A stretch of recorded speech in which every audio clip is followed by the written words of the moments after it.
Double crochet 5 together begins with yarn over your hook, insert your hook in the next stitch, yarn over, pull up a loop, yarn over, pull through 2 loops on your hook. You want to repeat that step over the next 4 stitches as well.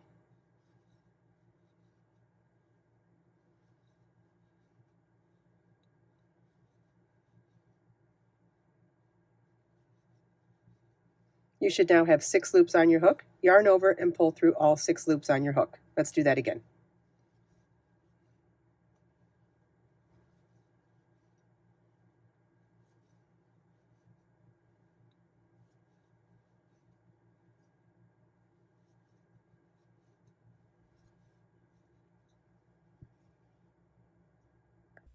I hope you enjoyed this video. If you have any questions at all, please feel welcome to leave them for me in the comments. Let us make time to create, share, and inspire today and every day. I'll see you in the next video.